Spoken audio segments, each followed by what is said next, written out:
you two like to join me in an elaborate prank to annoy our partners? This sounds like a very loaded question. I'd like to know the details before I commit. See, And also, before we discuss anything, who do we reckon is going to come out the worst? you. Whose partner? Yeah, there we go. Thank you for acknowledging that already. John's partner, I think, would possibly be more on board than he is. Yeah, probs. So, years ago, I went to a bathroom in a village hall, and the toilet was twinned with another toilet from another village hall in France or somewhere, and it was a photo frame showing that it was twinned with a picture of that toilet. Now, I have 3 toilets in my house, so if we'd like to get together and twin our toilets with each other in some sort of elaborate triangle square, we just need to take pictures by I'm photo way ahead. frames. Where is it? I took a picture 3 days ago because I'm not like being a show off, but I finally finished it and it looks fucking awesome. Oh, nice. Welcome back to Would John Rather. Bad news, both Johns are back. Yay! Wait. What's the good news in the bad news, good news sandwich? The good news is that at some point in the near future, our recording timetables will clash and one of you will disappear again. Yay! Now, it's not a control thing, folks. It's about the fact that I have asked them both to download the program to record a Skype call so they could do one when I'm not available, and every time that request is met with ignorance. So that's why we're always Sans One John. That didn't mean to sound quite so cool in my mind, but in my mind... Well, I'll tell you what, I'm going to do my own podcast. Yeah. With blackjack hookers. So you'll have, based on the math, 1/3 as many listeners as us, so a dwarf, just one dwarf, who listens every other week. Not listen to my podcast. Right, anyway, aren't you asking the questions this week? I am. Oh, sorry, you want me to ask some? Oh, is this you edit out the silence so it sounds like you're on the ball? Oh, I always do that. I cut out the silence where I've suddenly frozen and forgot what's going on, and then I paste it in between you guys answering something. That wouldn't surprise me. Okay, so question 1. Would you rather play a cooperative game or a competitive game? I'm going to say co-op. Lord, Yes, John, I agree with your silence is to sentiment. edit out. I agree with your sentiment, John, but I'm going to refer back to co-op game because I used to play Call of Duty and I was a bit too competitive and I lost friends and they lost respect for me. A bit? And they weren't there, they don't know. But yeah, things have moved on. It's a lot more intense than it used to be, and I don't think there's any social interaction and bonding with screaming frag B. Doesn't create as many fun memories as if we were to play Portal, for example. Because the amount of times I played Portal with my wife and I was trying to solve the puzzle, telling her what to do, and it got to the point where she was figuring it out before I was telling her. So then she would spawn in portals and throw boxes at me or portal me in front of the turrets because she found it funny. And then we played Little Big Planet and she couldn't get over this one jump because she wasn't timing her jump correctly. She was leaving it slightly too late or doing it too early. So it got to the point where I picked up this power gauntlet thing and threw her across this gap. And just the smallest voice went, "Thank you." And then I tried to bring it up again later on, and the help that I offered her was completely whitewashed over by the time I accidentally threw her into the lava. So easy come, easy go. There you go. As you know, I'm quite competitive and... Quite? Yeah. Okay, a little competitive. You are competitive embodied.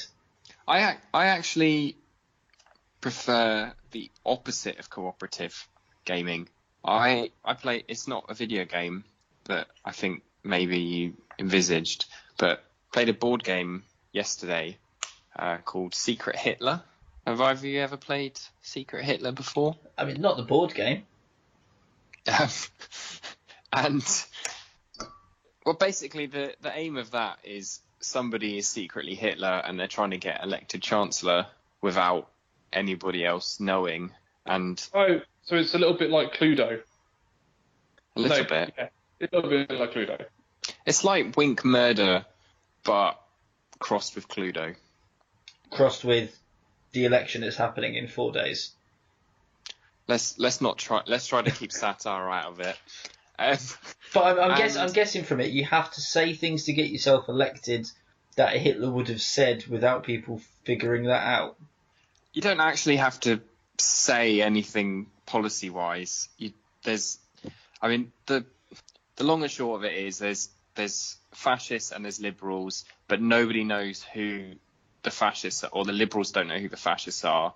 And basically Hitler's job is to pretend to be a liberal, but basically cause as much chaos as possible to get himself elected.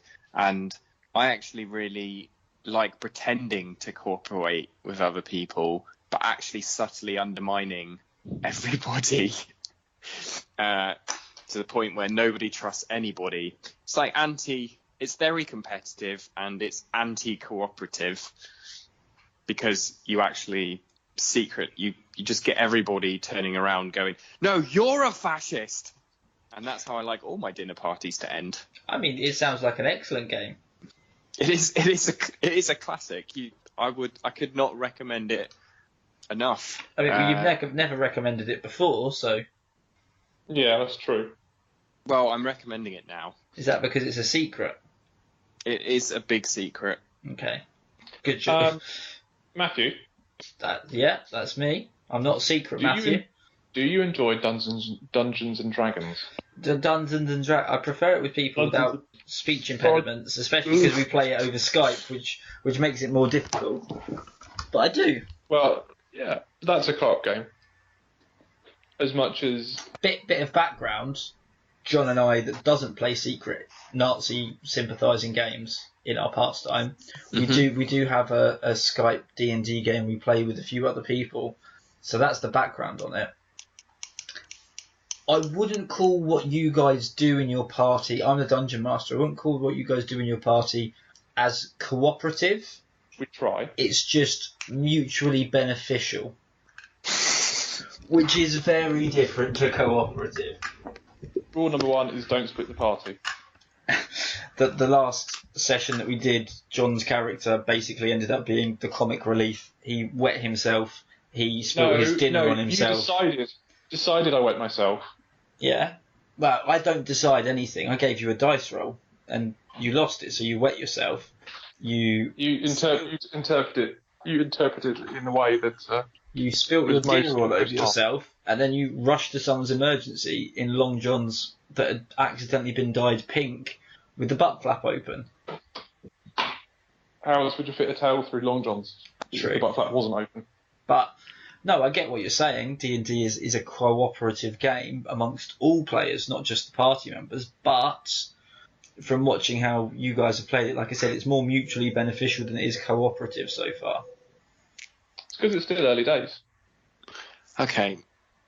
The one thing I'd like to put out there is you can't depend on anyone for anything in the long run. I mean, I'd like to think that I'm a good friend to both of you, but yeah, good's the right word. But I wouldn't want you to feel like you could trust me that much that you were just going to put everything on me. We don't. No, good.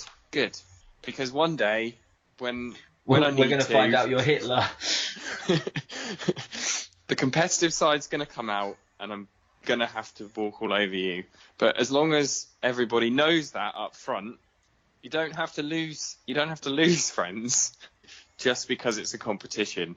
And the point is when everyone found out that I was Hitler, 2 games in a row. I don't know where I'm going with this. The thing with co-op and competitive as well, I think it very much depends of yours and the other person's skill level, because it's no fun if the person you're playing with is better than you, like significantly better, and nor is it more fun if they're significantly worse. And that stands for co-op or competitive. Because either you're always losing, always winning, always carrying, or always being a hindrance. So That is a nice point that you've made, Matthew. That has actually added 0 to the argument either way. no, it's just a point about making sure you pick the right partner in all things. Yeah. So, that's where I was going. Don't. No, you wouldn't. Stop lying. I'd like to think that you trust me to an extent. I'm a good friend, but I'll probably let you down in a game if it was cooperative.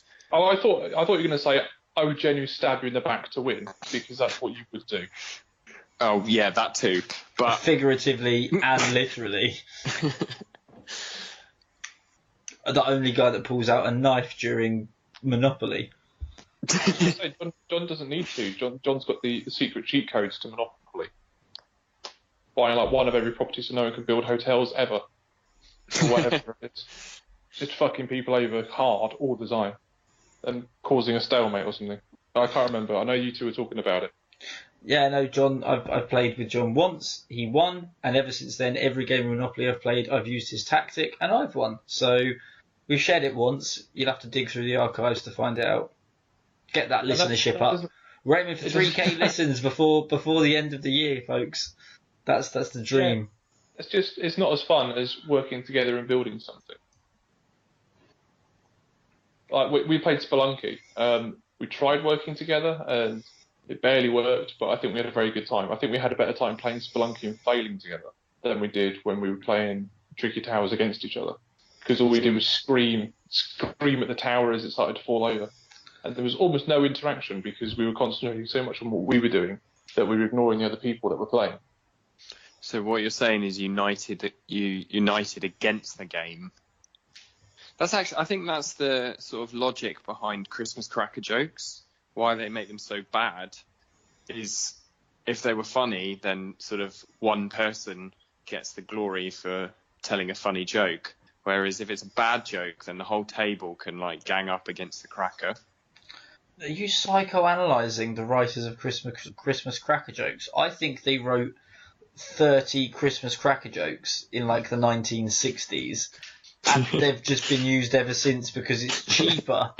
It does make sense what you're saying, but yeah, no, I think that's a very valid point. I'm going to go with co-op just because, yeah, it's the journey together, not the destination. As much as a competitive game, you journey together, you have a different experience. Whereas when you're playing cooperatively on any kind of thing, you're sharing that experience. It's Sam and Frodo, not Gandalf Rocky. and Saruman. I mean, okay. I was going for Lord of the Rings, but yeah, not Rocky and Apollo. It's Rocky and Apollo after Rocky 2, not Rocky and Apollo during Rocky 1 and 2. I don't know. I've got a little fact about Rocky films that's quite interesting. Okay. Stallone said to Dolph Lundgren, look, stop pulling your punches. I want this to be a really, really authentic film. And Dolph Lundgren is some sort of Eastern Bloc machine disguised as a human being. And he said, you really want me to hit you like as hard as I can, like for the art. And Stallone was like, yeah, hit me. And Dolph punched Stallone so hard in the chest, he went down. They had to take him to A&E, and the insurance wasn't going to cover it because the report that said from A&E is Stallone had been in a car incident with these type of injuries. And they said, no, filming on set, the insurance only covers shooting-related things. And they were like, no, he can't have sustained this injury around his heart. His heart was hit so hard it stopped beating for a second. And he's got all this internal bruising. Like, no, he was punched by a human being. And the doctors were like, genuinely think he's been in a car accident, but if you tell me that he's got punched while on set, okay, maybe. Lundgren caused car crash type injuries on Sylvester Stallone with one punch.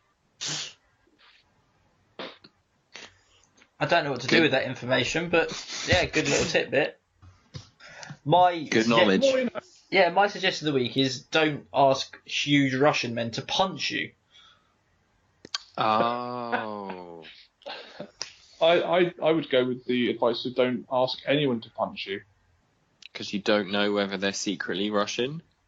No, there was a report of a lad starting against a bouncer. The bouncer punched him, and the lad fell over and hit his head and died. Oh, was that the lad that said to the bouncer, "One day you'll be working for me," and the bouncer punched him and the kid dies? Because you've got the two sides of different ends of a coin. Then you've got snotty, arrogant, rich posh boy kids, and then you've got far too much power, roided up bouncer. Now, I'm assuming a lot about both of the people in this story. That's just my assumption in this story. But yeah, what they should have done is done a Rocky whatever freeze frame where they both go to punch each other and then it just freezes. That's what they should have done. Then they could have been best friends forever. My recommendation to the week is just be nice to people. No.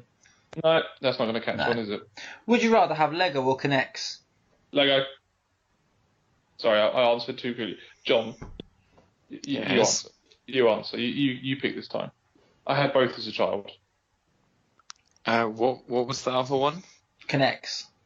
K'NEX. I'll be honest, I don't even know what that is. You know what K'NEX is? Okay, what about Meccano? I know what Meccano is. Okay, I'll let you... I'll let you K'NEX if you want. I really like K'NEX. I had both. I've got Lego at the moment. Well, I was going to say Lego, but then you jumped in too quick, so I'll You can have go Lego. with Lego. Yeah. See, look at it. We're being cooperative and everything's going better. So just to clear that up for the audience, John's got Lego and John's got K'NEX. Yeah. Yeah. So, I think the beauty of Lego is that it's accessible by everyone. Now there are different. I think with any construction type toy, there's always going to be people who excel and can do them exceptionally well. But Lego, in its purest simplicity, anyone can do it.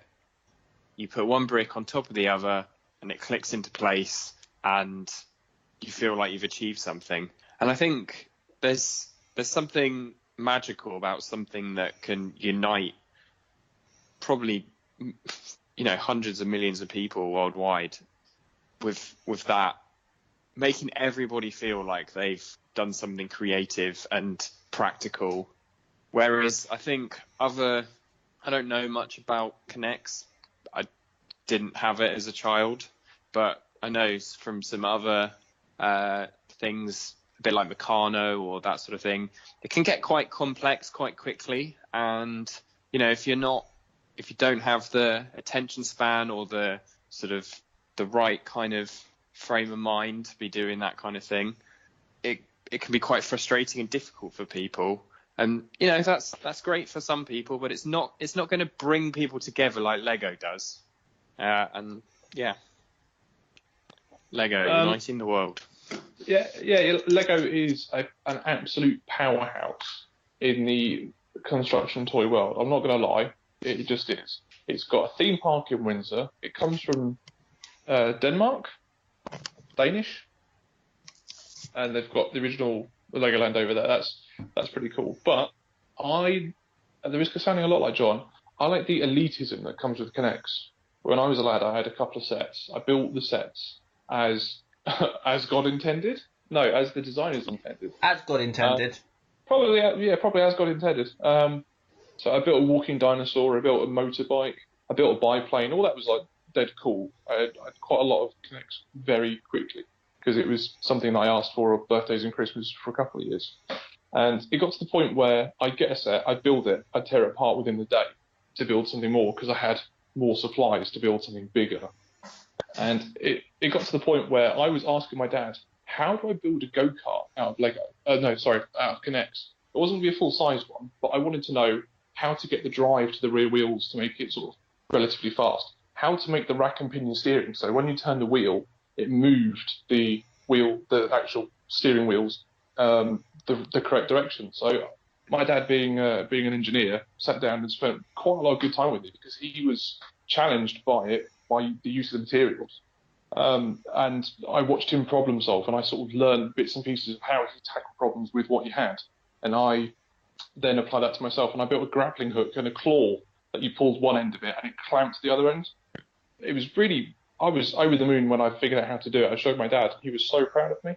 And yes, Lego is aesthetically a lot more pleasing, but the way that I had to engage and had to work round problems and figure things out with Connects really, really appealed to me. It was my sort of safe space and escape when I was struggling with other things, because I could sit there, I could do it at my own pace. There wasn't him telling me the rules on you have to do this way, you have to do it that way. You've got to stick to 2 bricks overlapping in a certain way. Because with Connects, you can attach things halfway down shafts, you can attach them on an end, you can flip it around. I don't know, it's got so much more mechanical diversity with far fewer bits. Whereas with Lego, I want a 2 by wide and 3 long, and you spend your whole thing searching through the box, and it turns out you don't have any because you're after a specific piece, and everything goes awry. You stop being able to problem solve because you've run out of raw materials. Yeah, I think, because if I remember back, so we had a lot of Lego growing up, and I've never been the most, not imaginative, that's not the right word, but when it comes to that kind of creative flow, I struggled to the point that when I first graduated uni, I'd moved into a pub. I didn't drive. I was very much isolated. I watched a Lego movie. I really enjoyed it. And so I ordered a big box of Lego, and I sat in my room alone at the age of 25 and started to build things. And I remembered, this is just a big box of Lego. I don't know what I'm supposed to build. And I couldn't for the life of me think of anything. I built a pterodactyl and a guitar, and then re-gifted it to my nieces and nephews because I didn't know what else to do. So the Lego sets where you could build something specific I enjoyed. My brother ended up getting Connects when he hit that kind of age. And I remember being astounded by just the different things you could do with it, which they introduced in Lego later on. But Lego always seemed, this is what you build with it, and otherwise you can build sort of basics of it. And in my head, it's always kind of been, Duplo is for children, or like toddlers. Lego is for children, and then kind of the pre-teen era, that was Connects to introduce that problem solving, and then it would move on to Meccano, which was actually like real life skills, where you were almost using real tools and real things. But by that point, I'd kind of skipped the Connects thing because my brother had it, so I never never developed onto that, but that's how it's always been in my head. So I'm unsure. As for being fun, I quite like. Weirdly enough, I don't like a puzzle, but if you gave me a Lego set and said follow these instructions, I'd love it. I find Lego is a lot like flat pack furniture. Yeah, well, IKEA furniture is just Lego for adults. Yeah. I'm definitely more of a logical person than a creative person, so I think that's probably where you prefer the Lego comes into it. Yeah, I think John is definitely the more creative of the three of us, and like I can definitely see him doing engineering stuff with his father. That does not surprise me at all. Whereas, yeah, and we need people with those skills, like, and because I don't have them. But we also need drones who follow instructions from A to B without ever questioning. Yeah, and we need more of those people, which is why we need Lego to train the drones. Oh, fuck. Using it against me. Yeah, and to be fair, I think he's right, and I think it wins. Because what? if every single person followed their own star, the world would be chaos.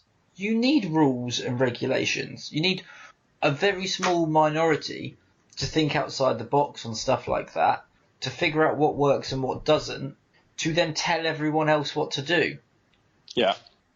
Yeah, I know what this is sounding. This is sounding a lot like, what was it, 1982 or whatever it is? George Orwell. 84. 1984. 1984. Oh, you were It's 2 years out. 1984. I'm sorry, I was too busy at arts college not studying literature. But no, that's exactly how the world works, though. Like, you don't... Everyone these days is told they can do whatever they want. We've got people on YouTube doing makeup reviews earning more money than I do. like comfortably more than I do. There's people out there that stream their Xbox and have got penthouses. Why can't people follow their dreams? There's nothing wrong with following the dreams, but I'm talking about when it comes to specifically construction and mechanics. If everybody tried to do it themselves, the world would be chaos. That's why I'm assuming I can guarantee all three of us have got IKEA furniture in our house. Yeah. Yeah, we didn't build it ourselves. No, I got someone to do it for me. Oh wow, you didn't even build your own IKEA furniture. But like, we haven't invented our own cars. We haven't, we buy There's not something enough that's hours made in by. the day there's not enough hours in the day to be pioneering new furniture as well as new automobiles. Exactly. But if I go out and I'm looking at my room full of consoles, I go and buy a GameCube, I plug two wires in the back, one into the wall, one into the TV, control into the front, put in a disc. That is a form of construction. Someone else has done all the complicated bits for me. I just need to do it. So let's go back a step. How did all GameCube most resembles Lego. How did that GameCube get built? Well, Right, because Matthew, somebody you work followed. in the catering industry. You work in the catering industry, don't you? I do. How would you like for the rest of your life to eat packet mix, or would you want to think? You know what? No. You're looking at it the wrong way. Sauce it Because just to give it a little bit more punch. the executive and the head chef sit down together. They develop a menu. They trial run it. They test it. They figure out how the dish works, how it should be plated, what goes onto it, and then what do? They train it to everyone in the kitchen. What happens if every single person in that kitchen writes their own menu and has their own way of doing things? You get no consistency, no standard of product. It all goes out the window. You need a few deciding for many. That's where the title, not the title, but the saying "too many chiefs, not enough Indians" come from. I was asking you, would you prefer to eat just standard packet mix? Don't put any of your own creative. This is for your personal enjoyment. I'm not saying, you know what, if you choose Lego, you've got to only do Lego. If you choose Connects, apparently you're some free-spirited bohemian Burning Man festival goer. I'm not saying that.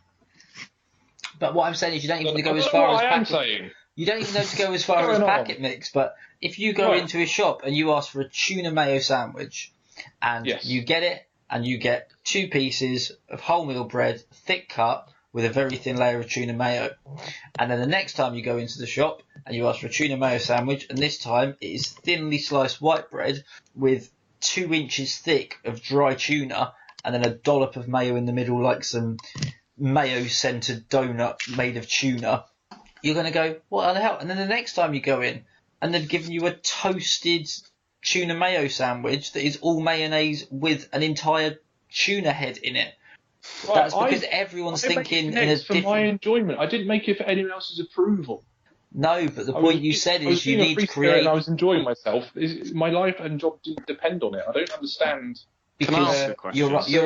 your argument was about people being able to follow instructions.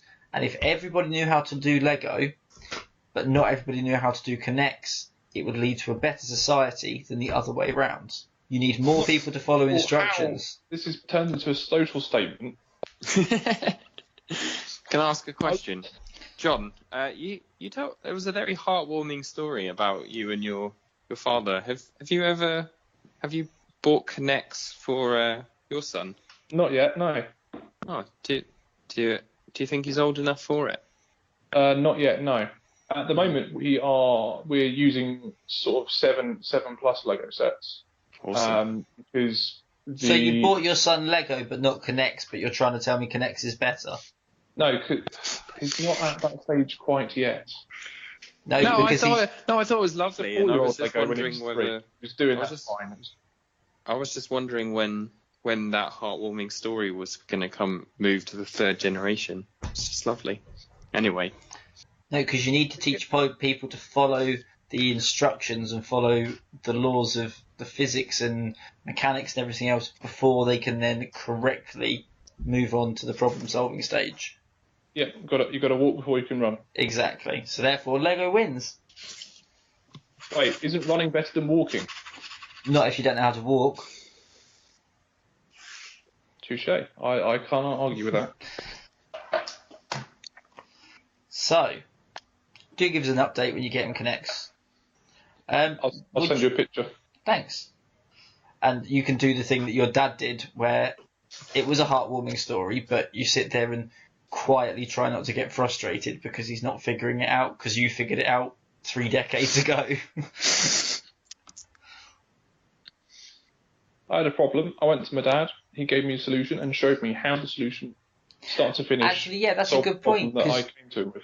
Because your dad probably won't have seen Connect before or have played with it, but you've grown up with it. So this will be a different experience for you than it was for your dad, because you now know the solutions.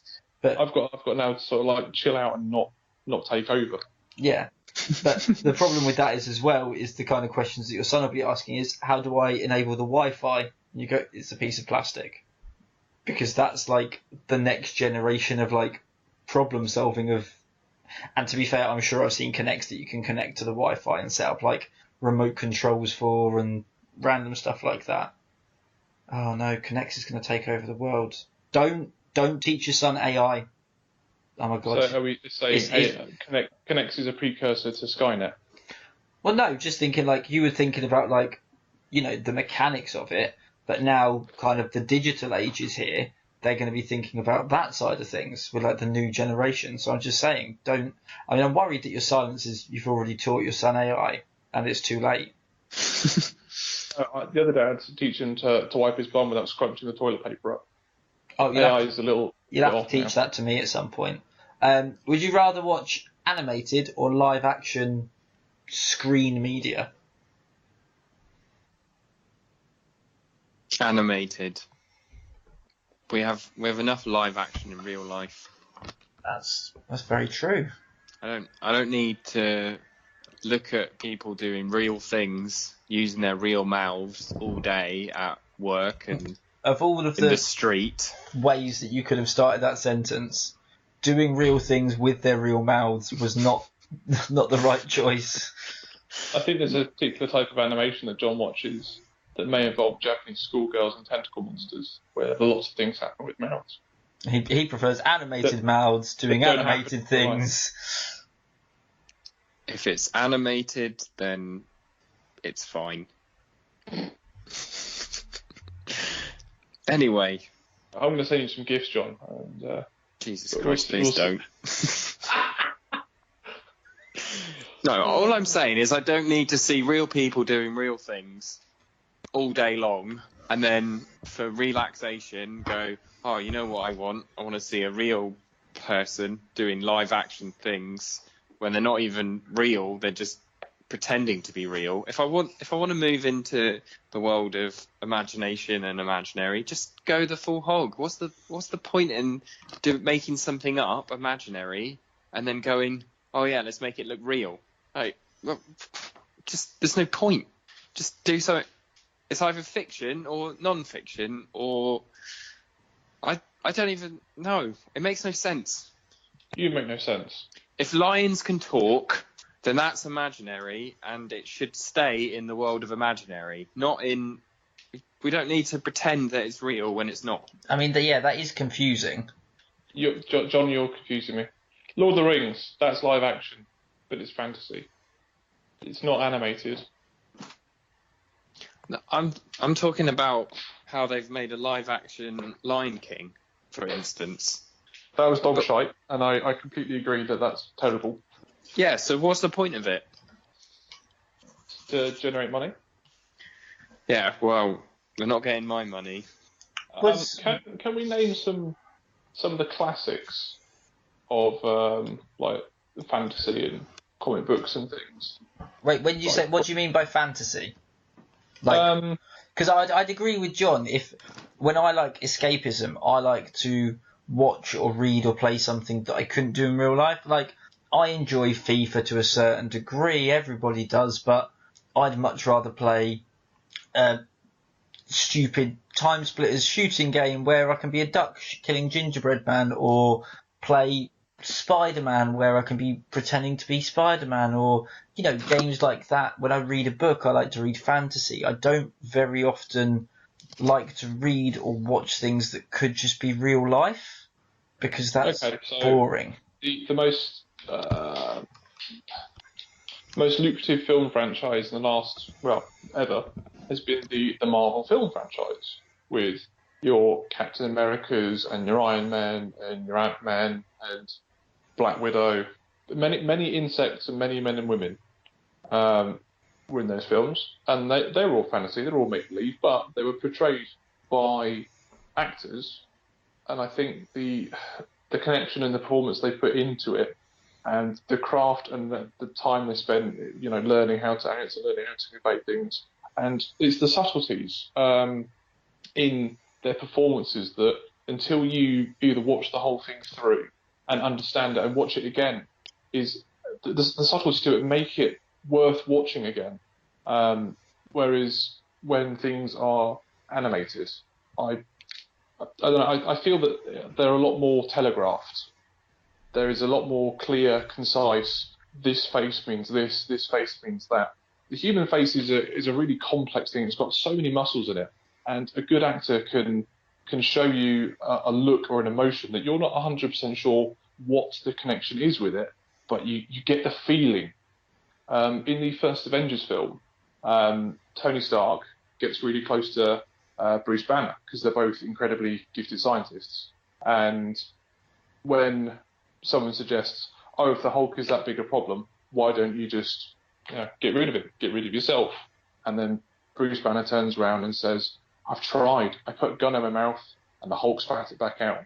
And there's this really confused, concerned face that Robert Downey Jr. portrays as Tony Stark that's like, I can't believe that someone I really care for and I really think is such a gifted person who will better the world for his existence could do that. And it changes from like happy science buddies to concerned friend in a split second, but it's not a particularly hard telegraphed everything's good, everything's bad. It's the sort of confusion, and there's a lot of acceptance in the way that Robert Downey Jr. plays it. And I just don't think that type of texture and that type of understanding is as easily represented in an animated form, where everything's a lot bolder and a lot more bright and a lot, not black and white, but things are what they are.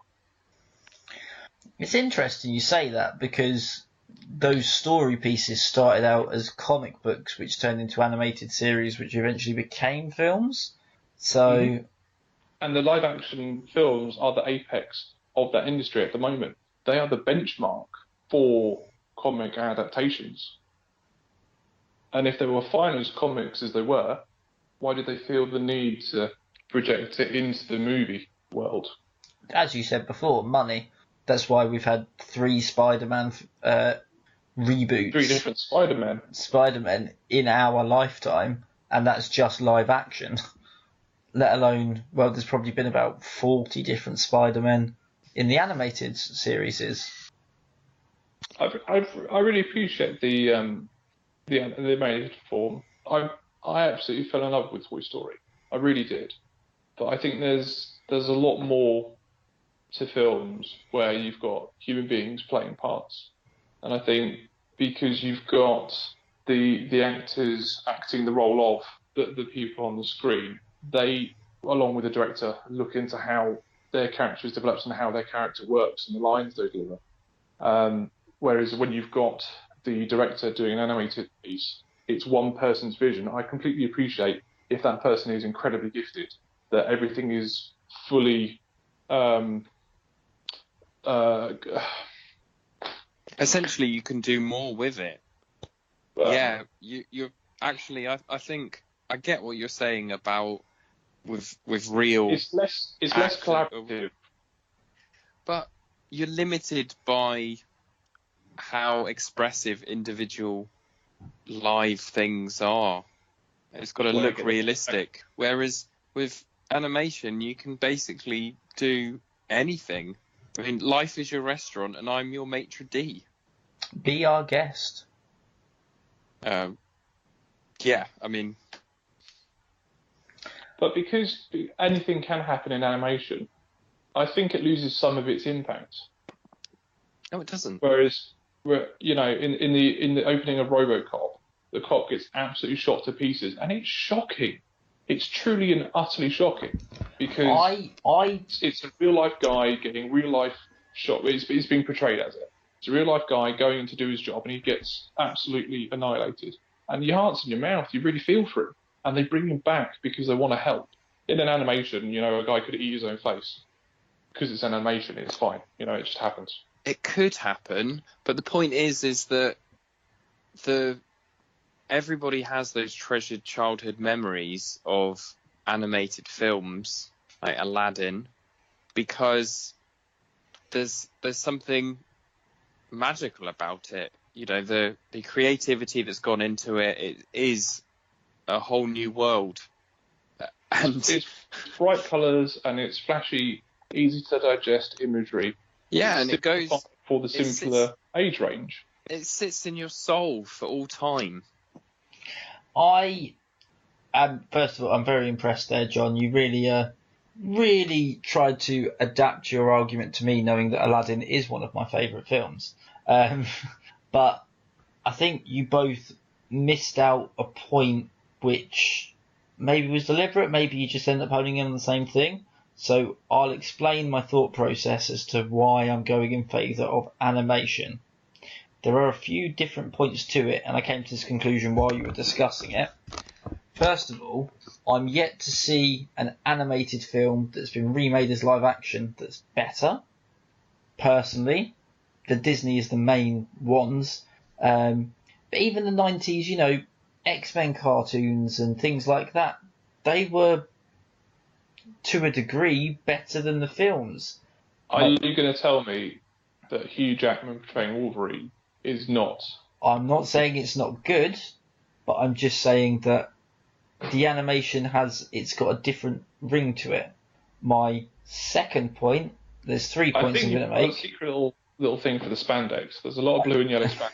My second point is you were focusing too much on child animation. There's a lot of adult animation, and what you were saying, John, about being able to, almost sympathise with the characters of live action, but not with animated characters. Genuinely, over the last, I'd say, 2 years that I've got into things like anime and adult animation and things, the ones I've watched of those have pulled on my heartstrings more than live action has done in a long time. There are exceptions with live action, and I think that comes down to very much as the type of person of being able to empathise with someone who's not like you, which I think shows a lot of emotional intelligence based on those people that I've found from experience recently, like starting to watch anime. And I'm not a weebo by any stretch of the imagination, but it's more acceptable for me to say to people, I'm going home to watch cartoons, than it is for me to say, I'm going home to watch anime. Because if I say cartoons, they assume I'm going to go get high and watch SpongeBob. If I say anime, they assume, as you rightfully said, John, I'm going to go and watch tentacle porn. There's no understanding of it there, but there's some excellent anime that actually do exactly what you could do in live action. It was just, it's not been remade as live action. And any of the anime that I've seen that's been remade as live action is nowhere near as good or powerful. And the third one is, the way technology is going, eventually we're not going to need actors and actresses because it will just be you can computer generate the exact right character, the exact right voice, and everything will be animated one day. Have you seen the new Will Smith Assassin film? No. Where Will Smith gets cloned and they send the younger Will Smith to kill the old Will Smith. And they're saying the younger clone is as good, if not better, than the old guy because he's got no emotional baggage from all the people he's killed. And yet he's as capable.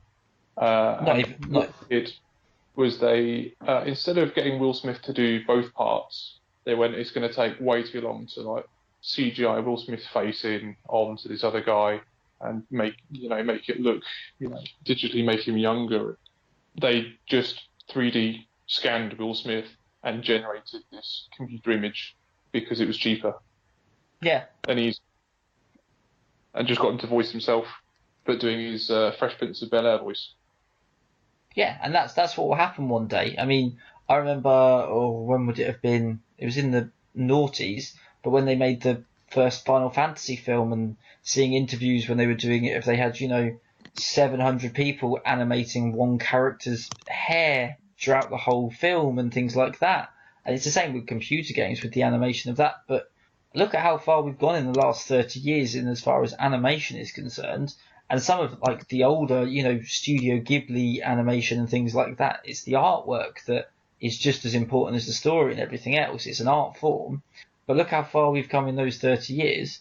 I don't not believe for a second that in our lifetime there won't be movies that are fully animated that will struggle to tell if that's real or not. I still sometimes see things and go, is that character animated or not? I tell you what, the Balrog was animated. Sorry to burst your bubble. It wasn't the guy in his costume. See, I thought it was. But Kermit is a guy in a costume. I think it's one guy's arm in a costume. Part of a guy in a costume. Yeah. I mean, we didn't even get onto puppets, but I think that's about all they can probably take from us talking about movies at that point. But are you happy with my analysis of the live action versus animated? Do you think that will make sense? I am to the point that you had a better argument than John did. Oh, okay, fair enough. And also, when we're going to look at it, even when it comes to adult cartoons, you didn't mention things like South Park and The Simpsons, and they're staples. I was going to say Futurama. I really like Futurama's visual art style. Yeah, and that's the thing with animation. I know in live action you can have different themings, but just you slightly change the art style of an anime and it completely changes, or of a cartoon, it completely changes it. You can tell Futurama is the same as The Simpsons. You can tell Family Guy is the same as American Dad. That's it. But I mean, Love and Death and Robots that came out on Netflix, that's a perfect example of how powerful animation can be. Yeah. It's amazing how hostile I can be to animation that isn't in the style of my favourite animation as well. Oh yeah. If I'm enjoying, say, a Family Guy or an American Dad, and somebody tries to introduce another animation and goes, "Oh, this is just like that, it's really good," and you look at it and go, "No." Yeah. I'm not interested. It's not in the same style. Exactly. I know like you're saying I it's said, the same humour, but no. Exactly like I said, with people we not just being able got to find sympathy with anime characters because they're like, oh, well, they're not real people. It's like, well, neither are the actors in your live films. Like, it was all written by someone else. This isn't real life. This is just fantasy caught in a landslide. But yeah, I think that's 3 questions well and truly discussed. I was going to say, can we get to the elephant in the room? What's that? Rick and Morty season 4. It's fucking awesome. I've only seen the first episode. So on that note, they've both been John. I've not been. And on top of all of my chores I've got to do still, now I have to go and catch up on Rick and Morty. John, I always forget to ask, and in the middle of the podcast it's too late. Is that a picture of a toast with sunglasses in your profile picture? Nothing is something.